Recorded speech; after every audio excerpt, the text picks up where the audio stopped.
just going to talk again. I mean, I was finishing off. I had to end it early because of restrictions, unfortunately. So I'll just talk a little bit today, right? I'll finish off what I was ranting about, basically, or maybe start off from a new or whatever it may be. I don't know. I do want to say welcome to my channel for those who've never been to my channel before. For those who have and those who haven't, just to recap, basically, I usually do this. Give me 1 second, actually.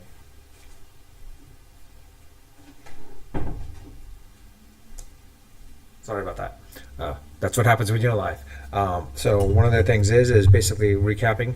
I made it a resolution essentially for to do a live stream at least once a week, and so far I've been doing that, and I'm just keeping it up basically at this point.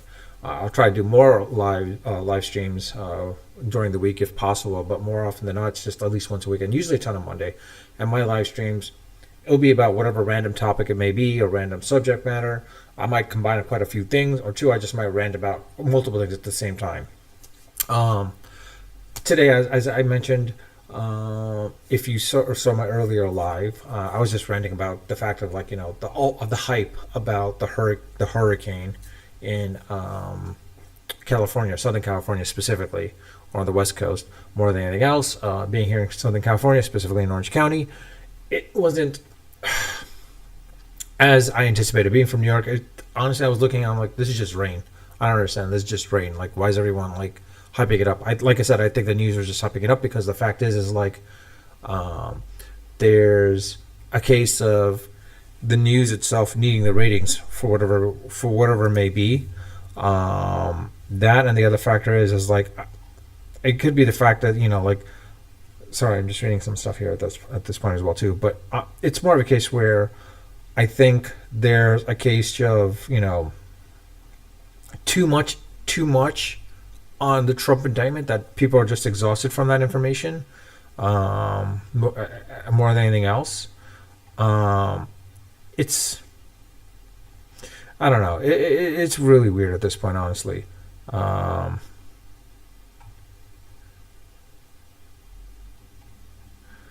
And like I said, this is live, so I usually don't go in scripted. It's just, of course, just more of random stuff. And most of my channels and videos are about unscripted anyways. I might have some bullet points here and there about if it's tech related stuff, because I don't want to forget stuff at that point as well too. But quite honestly, it's I think just people are tired of information and such. So it's one of those things where I think people just want to, I don't want to say get out of it, but more of they just want more newer information more than anything else. In any case, sorry about that. Let me focus on you guys a little bit more, honestly. So, I mean, with the fact that it was overhyped, not much casualties done in reading so far. Maybe some property damages here and there, maybe a little bit of flooding here and there. I mean, honestly, it wasn't as big as everyone thought it was going to be. Mexico, maybe, who knows? And then I talked about the Mets. It's a loss. We already knew it's a lost season. Now it's just a matter of all right, you know what? Maybe their draft picks could come into play, or some of their prospects, and see how some of the prospects work out. If they need to trade for more prospects or find some new prospects somehow. The question is will Yamamoto come to the Mets? Hopefully, if it's so, hopefully so. But the question is, how good is he? Hopefully he's not like Senga, because Senga is decent, but he hasn't been great as we anticipated. But we expected him to be a middle of the lineup, or middle of the pitching core, middle of the pitching rotation, basically, type of person, or towards the tail end of the rotation, so that they can eat up innings like Carrasco hopefully could have done, as well as Quintero. Now with Yamamoto, we're hoping that will be it as well too. Maybe more so. If he can be probably not your number 2, but maybe your number 3 pitcher. Definitely not your ace. I mean, if he can be an ace, that'd be great, but I highly doubt that's going to happen. The ace that you're looking for is, of course, Shohei Ohtani. If the Mets can sign Shohei Ohtani, that'd be great. But I think we got to wait after the end of the season to see where the Angels land in the playoffs if they make the playoffs, because I think Otani wants that ring, but also at the same time he wants to be. It sounds like he wants to be more on the West Coast more than anything else. Him come to the East Coast, I think Cohen's got to make it really worthwhile for him to want to come there, because I think again that's a ploy. I honestly believe that was a ploy on their part to tell Verlander and Scherzer that they're looking for 25, 26 basically. They're not even playing 24. I think so they could trade him because they had their no trade clauses in place. That was more than anything else, I think. Anyways, that with that, it's football season. About a week or 2 weeks from now, start of football season or start of the regular season. Now we're still preseason, of course. As a Giants fan, so far it's okay. Things I'm seeing that are okay, but honestly, I don't see them I could see them maybe making the playoffs again, but I don't see them contending with the Eagles and Cowboys for the division. Can they get in the playoffs? I highly doubt it. It's just a matter of their defense. If their defense can stack up and be in the top 3 to top 4, then the Giants should definitely be able to make the playoffs for sure. If they're the top 10 and their offense, honestly, it all comes down to Barkley. If Barkley's healthy, and if Danny Dimes can connect with his receivers, we should probably see some stuff get out of there at that point too. I'm not sure. Actually, hold on. I think I'm missing something here. Oh yeah, sorry. So yeah, I will see what happens. It's the beginning of the season. I still got to see how the Giants play against the Jets. Because whenever the Giants play against the Jets, there's a little bit more of an oomph factor at that point. Because I think it's more of bragging rights of who's going to be owning the Meadowlands Stadium basically at that point. Because even though both teams play at the same stadium, it's just a question of even though it's named MetLife Stadium, I said Meadowlands earlier. Sorry about that. Now it's MetLife. It's more of who has bragging rights as calling it their own stadium at that point, quite honestly, more than anything else. But then again, the Giants are going to be playing the Jets later on in the regular season, so that'll be interesting to see at that point too. I would love to see a replication of the 7 and 10 season. The 10 and 11, 7 and 8 season, basically. 2007 and 2011 season, where if the Giants played someone on the AFC East, they go to the Super Bowl. I'm hoping that happens here in this case, but I don't know. Who knows? We'll see. But then again, that was more of a Manning thing more than anything else. But anyways, which comes out to the other point is should Eli Manning be in the Hall of Fame? It's debatable right now. I don't know. It's hard to say because without him, they would not have won the Super Bowl. But the question is could they have gotten one more Super Bowls with them? It's hard to say honestly because it was mostly the defense more than anything else. It's the same aspect of Terry Bradshaw.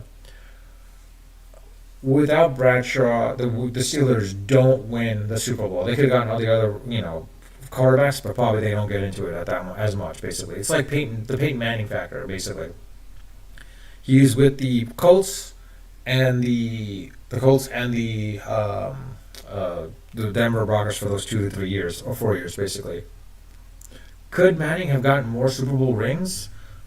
It's strongly possible, honestly. I mean, honestly, if he wasn't in the same league, same conference as Tom Brady, Ben Roethlisberger, Phillip Rivers, and he was, let's say, in the NFC, he probably would have gone in there more likely into the Super Bowl every other year, like Tom Brady, like the Patriots did, basically.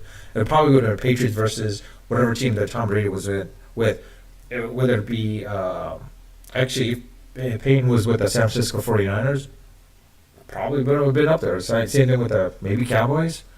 Probably would have been there as often, or even the, I don't want to say the Bears, Detroit Lions, and not really. We saw what happened there when they had Goff. Most likely would have been if he was with the 49ers, or I could say the LA Rams, but no, they weren't that great then. But 49ers, Cowboys, could I say the Giants? Possibly. Packers, if so much so. But in any case, I'm you know, on tangent, going to a different tangent. But yeah, let's see how the preseason goes and the first game, actual first game goes with the Giants when they go against Dallas. I'd love to see how they stack up against Dallas. If they keep it close, okay, it might be a different story. If they win, hey, great. But if they lose miserably, like they get blown out, then it will show basically that last year might have been somewhat of a fluke. They might have a better schedule than last year. This year, let's see how that works out as well too. And then of course, ow, sorry, I hurt my hand. Yeah, that's live. That's what happens when you go live. Also, I should say this for the channel. Basically, if you do leave a comment during live, I actually can't see it now. I got it to work, considering that I'm streaming it through Restream.io. So I'm streaming not only to YouTube, but I'm also streaming to Twitch as well too. But I don't see anyone on Twitch or on my YouTube channel. So if you want to leave a comment, go leave a comment afterwards once it's finalized. Hopefully I don't know what the title part, because I am using OBS, so I want to see how that works exactly too. I might eventually start messing around more and more with OBS and try to see how I can do the virtual backgrounds, but also as far as creating some slide decks and all that stuff. Because more often than not, I would like to create the thumbnails as well too. That's one thing I don't see the ability to do, is setting up the thumbnails in this situation. But anyways, with that, considering the factor is that electrical cars now are becoming more and more mainstream. Sorry, going on to a new subject, and sorry about that if you haven't been following. Yeah, I rant about it. Today's the day where I'll just be ranting about anything and everything practically.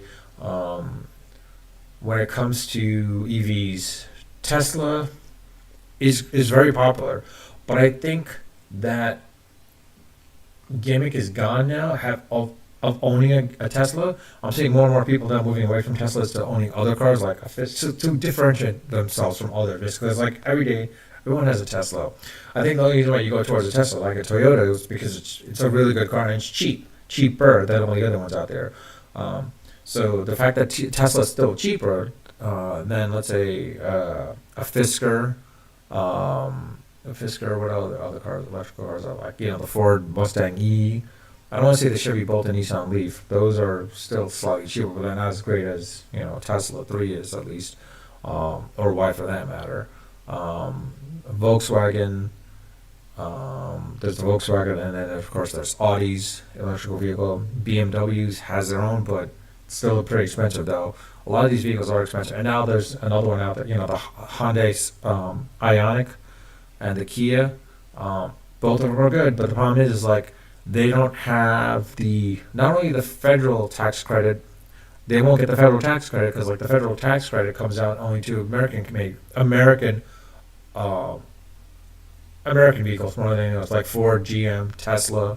I think Fisker's falling in that, Polaris maybe too. So this other maker, EV maker, it's out of Vietnam, called VinFast.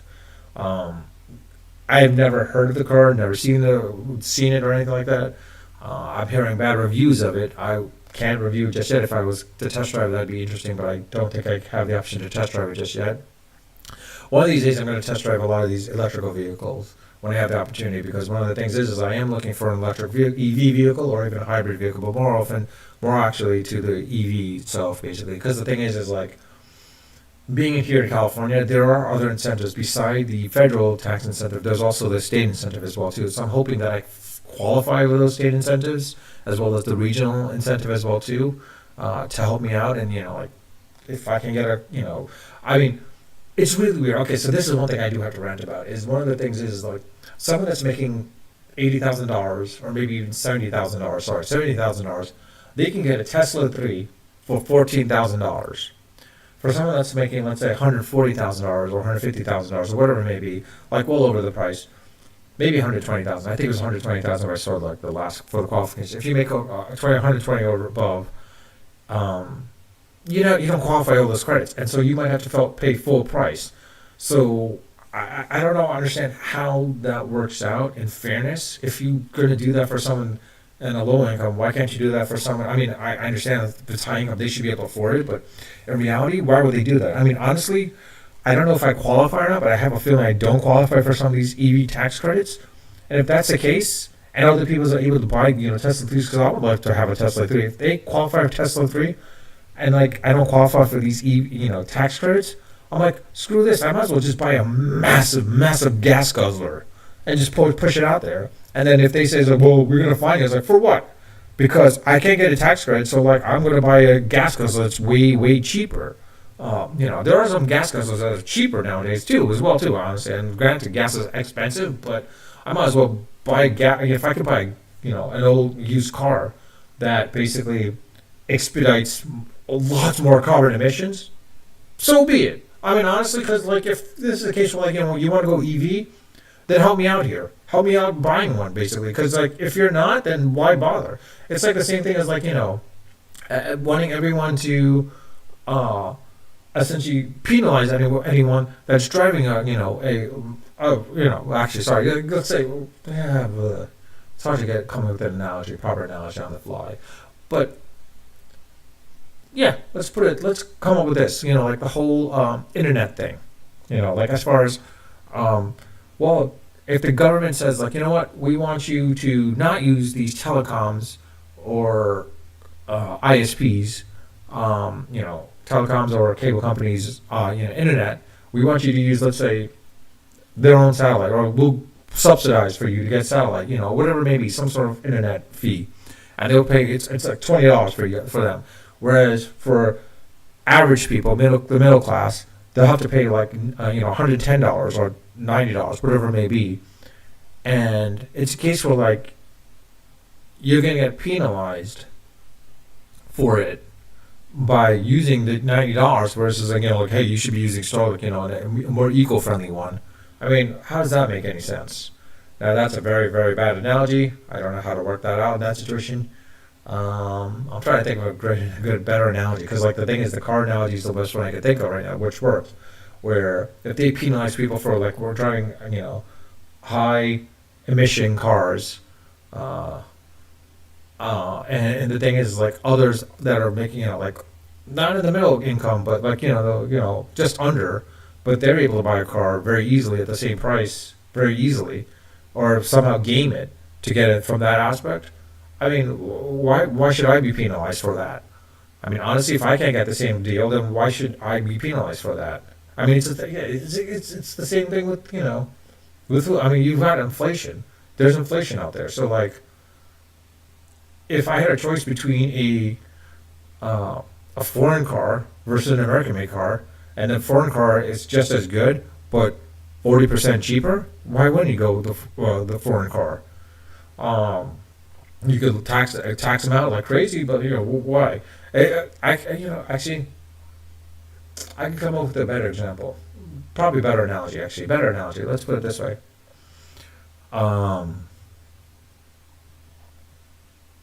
Here we go. Samsung versus Apple. If the U.S. government decided to like tax all these foreign imports, specifically like phone devices, whether it be Samsung, Motorola, Lenovo's, Hawaii's been no longer.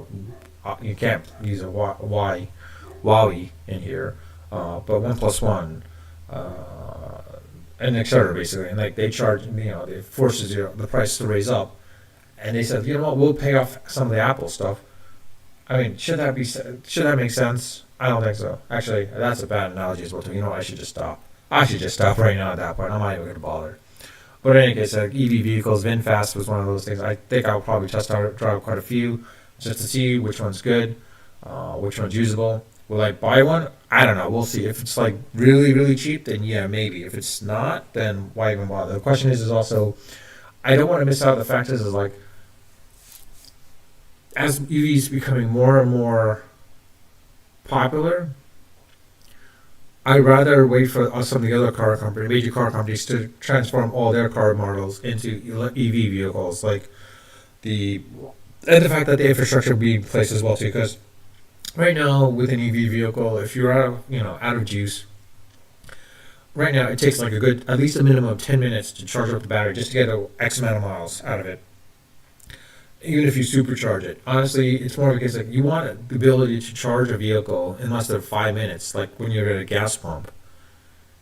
Just charge it less and then basically come back. And the question is like you don't want to pay for that electricity if you can get it for free. Yeah, but at the same time, it's going to be hard. And the electrical grid. I think I talked about this in one of my videos earlier about EV vehicles and such. So, but in any case, when I do start reviewing some EV vehicles, like how they work and such, and like how test driving them and such, I'll let you guys know. Um, yeah, I think that's pretty much it on my end right now. Honestly, I've been busy for a bit. Haven't had time to do much.